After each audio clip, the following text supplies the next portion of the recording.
वह अमेरिका की एक पहली ऐसी औरत थी जिसकी मौत टाइफाइड की वजह से हुई थी, लेकिन वहाँ के लोगों को लगता है कि वह मरी नहीं बल्कि आज भी रूह बनकर भटकती है जहाँ कभी उसकी मौत हुई थी। यही वजह है कि उसकी मौत के बाद लोगों उसे पहचानते हैं और अमेरिका की रहने वाली मेरी मेनल को लोग टाइफाइड मेरी के नाम से बेहतर जानते हैं।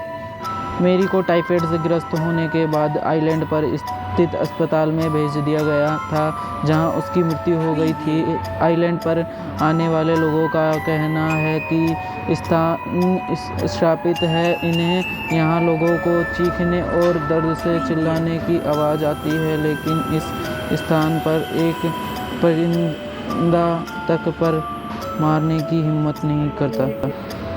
उल्लेखनीय है कि टाइफाइड जैसी घातक बीमारी को वर्ष 1906 में पहचान मिलने लगी थी और 1907 में जब स्थानीय व्यवस्था कर्मचारी अपने रूटीन शेड्यूल के तहत घर घर जाकर लोगों के स्वास्थ्य की जांच करने गए तो उन्होंने मेरी को पहली नज़र में तो फिट ही पाया, लेकिन किसी को यह समझ नहीं आया था कि मेरी के शरीर में टाइफाइड घर बना चुका है, और जबकि टाइफाइड संक्रमण से फैलने वाली बीमारी है तो मेरी से होते हुए यह बीमारी उसकी बेटी और जिस घर में मेरी रसोई के तौर पर काम करती थी उस घर की मालकिन को भी इस बीमारी ने अपनी चपेट में ले लिया।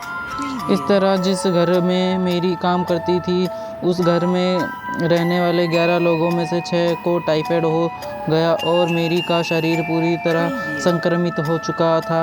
इसलिए मेरी को एक अकेले नॉर्थ ब्रदर्स आइलैंड पर भेज दिया गया। वहाँ उसे एक ऐसा अस्पताल में रखा गया जहाँ की भी तरह की कोई सुविधा उपलब्ध नहीं थी और अकेलेपन और सुविधाओं के अभाव में मैं तरस कर मेरी ने दम तोड़ दिया। आप यकीन नहीं करोगे, लेकिन मेरी की वजह से और 51 लोगों को भी टाइफाइड की चपेट में आ गए थे। इस अस्पताल में कई मौतें हुई और अभी भी वजह टाइफाइड बीमारी ही थी। 1963 में इस अस्पताल को सिर्फ एक इसलिए बंद कर दिया गया क्योंकि लोगों को यहाँ स्थान पर भूतिया स्थान लगने लगा था।